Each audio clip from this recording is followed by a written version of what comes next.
बता दी, लेकिन ये बात इसलिए बता रहा हूं कि मैं देख रहा हूं बहुत सारे जवान यहां पर खड़े हैं। मेरे दोस्तों, एक पाप, एक गुनाह, एक जुर्म जो मैं करूं या आप करें, हमारे नबी फरमाते तुझे मौत के वक्त कलमा नसीब नहीं होगा। वो क्या जुर्म है? आज हमारी माँ हमसे नाराज तो नहीं है, हमारा बूढ़ा बाप हमसे नाराज तो नहीं है। मेरे दोस्तों, थोड़ा शर्म करो। ये जवानों माँ को माँ की गाली देते। अब मेरे दोस्तों, माँ को घर से निकालने की फिक्र करते। आज क्यों हमको माँ अच्छी नहीं लगती? क्यों माँ को घर से निकालने की फिक्र करते? बाकायदा इतना बेशर्म है, फोन करता है, मोबाइल से फोन करता अपने भाई को, हेलो। वो भाई कहता क्या हुआ? कहा 15 दिन हो गए। क्या मतलब 15 दिन हो गए? यानी मेरी बारी खत्म हो गई, अब माँ को तू ले जा। तो माँ ने हमारे वास्ते बारी मुकर्रर की थी, बच्चों के वास्ते बारी मुकर्रर की थी। अरे मेरे दोस्तों, हमको शर्म नहीं आती? कितने लोग क्या बोलते, मेरी माँ तो रात को 10 बजे सो जाती है, दरवाजा बंद कर देती और मेरे दोस्तों सोती नहीं है। अल्लाह की कसम, हमारी माँ सोती नहीं है, रोती है और रो रो कर अल्लाह को कहती, अल्लाह 5 बच्चों को बड़ा कर दिया, आज 5 बच्चे मिलकर एक माँ को नहीं संभाल सकते। मेरे दोस्तों, माँ की बद्दुआएं लेते हो। माँ क्या चीज है? माँ क्या चीज है मेरे प्यारो? माँ के कदमों के नीचे अल्लाह ने जन्नत को बिछाया है। मैं बात करके बात खत्म करूंगा, पूरा मजमा सुनेगा। अल्लामा मुंज़िरी रहमतुल्लाह अलैह ने अपनी किताब में वाकया लिखा। एक सहाबी, बोलो जल्दी जल्दी बोलो, कौन? एक, उनकी माँ की उम्र 100 साल। बोलो माँ की उम्र कितनी? लेकिन वो सहाबी क्या करते थे मालूम? फजर से पहले बाग में जाते थे। कौन से? फजर से। और वहां मजदूरी करते थे और उनको मालूम था कि मेरी माँ सोती रहती है, 100 साल है, मेरी माँ में उठने बैठने की ताकत नहीं। वो फजर से पहले बाग में जाके मजदूरी करते थे और 2-3 घंटे के बाद आते थे, अपने हाथों से खाना पकाते थे। बोलो, अपने हाथों से ठंडा ठंडा पानी लेकर आते, फिर अपनी माँ को धीरे धीरे उठाते। माँ, मेरी माँ उठ जा। माँ को नहलाते, धुलाते, खाना खिलाते, पानी। और मालूम खाना खिलाते खिलाते क्या बोलते? माँ, मैंने सुबह से खाना नहीं खाया, जब तक तू नहीं खाएगी मैं नहीं खाऊंगा। तू पानी नहीं पिएगी। बोलो मैं।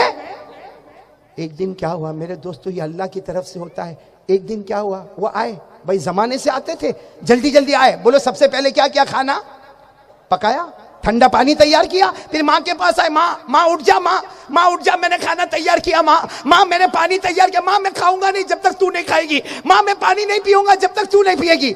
माँ को उठा, लेकिन आज माँ उठी नहीं रही है। बोलो माँ उठ। कितने साल की थी माँ? बोलो माँ उठ नहीं रही है। तो अड़ोस पड़ोस को जमा किया, सबने कहा तुम्हारी माँ का तो इंतकाल हो गया। बोलो इन्ना लिल्लाही। मेरे दोस्तों, सच बताओ वो साहबी पे क्या गुजरी होगी?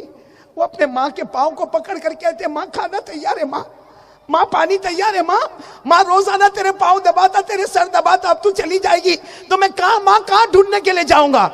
लेकिन मेरे प्यारो, जो जाने वाला वो आने वाला। अब सब लोग सुनना, वो माँ का जनाजा उठा। बोलो माँ का जनाजे की नमाज हो गई, गुस्ल हो गया, कफन हो गया, जनाजे की नमाज हो गई। जब जनाजा उठा, ये भी अपनी माँ के जनाजे को कंधा दे रहे। मालूम ने क्या हुआ? जोर से जमीन पे गिर पड़े। बोलो जोर से बेहोश हो गए। लोग उनको होश में लाए, सहाबी है, लोग उनको होश में लाए और कहा माँ की उम्र हो गई, अब माँ मर गई, चली गई, उसमें तुम काय को बेहोश हो जाते हो? उन्होंने एक जवाब दिया। ए वसई वालों, ये जवाब याद रखना, सोने के हुरूफ से लिख लेना। उन्होंने क्या जवाब दिया? जवाब दिया, माँ मरी इसलिए नहीं रोता। साथ में बोलो, माँ मरी इसलिए नहीं रोता, मैं रोजाना माँ की खिदमत करता था, पाँव दबाता था, माँ का सर दबाता था, माँ के सर पे तेल रखता था, मैं खाना पकाता था, पानी तैयार करता था। लेकिन कहा जब मैं माँ की खिदमत करता था ना, बाहर आके आसमान की तरफ देखता, अल्लाह मुझको मेरी जन्नत बताया करता था। कहा आज जब से खबर मिली मेरी माँ का इंतकाल हो गया, बाहर आता हूं, अल्लाह मुझे जन्नत नहीं बताता। कहा अभी जनाजा चला, मैं कब से आसमान की तरफ देखता हूं, मेरा अल्लाह मुझे जन्नत नहीं बताता। इसलिए वो साहबी ने कहा मैं इसलिए नहीं रोता कि मेरी माँ का इंतकाल हो गया, इसलिए रोता हूं मेरी माँ का जनाजा नहीं जा रहा है, अल्लाह मेरी जन्नत को मेरी आंखों के सामने से लेके जा रहा है। मेरे प्यारो, अगर उनकी माँ उनके लिए जन्नत है तो हमारी माँ भी।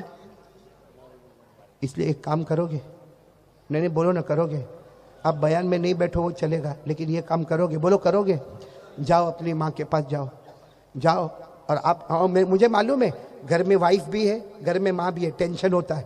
बोलो टेंशन होता है कि नहीं होता? लेकिन जाओ ना अपनी माँ के पास, जाओ और माँ को जाके कहो, माँ तुझे मालूम है मेरे घर का क्या हाल है माँ? माँ मैं कमजोर हूं माँ। और माँ को कह दो माँ तेरे इतने बेटे, उसमें सबसे ज्यादा नालायक मैं हूं। माँ के सर पे हाथ रखकर बोलो माँ मेरे को माफ कर दे ना माँ मेरे को माफ कर दे। हदीस पाक में लिखा कोई मोहब्बत से माँ की पेशानी को चूमता है अल्लाह उसके गुनाहों को माफ कर देता है। हदीस पाक में लिखा कोई माँ को मोहब्बत से देखता है अल्लाह उसको एक हज का सवाब अता कर देता है। तो जाओ माँ के पास जाओ, माँ को कहो माँ मेरे को माफ कर दे। मैं सही कहता हूँ मेरे दोस्तों, माँ की ममता जोश में आएगी, वो अपना कांपता हाथ आपके सर पे रखेगी और कहेगी जा बेटा जा, मैंने माफ कर दिया। सुनो, माँ जब जमीन पर बोलती है ना मैंने माफ कर दिया, अल्लाह आसमान पर फरिश्तों को कहता है अरे माँ ने बेटे को माफ कर दिया।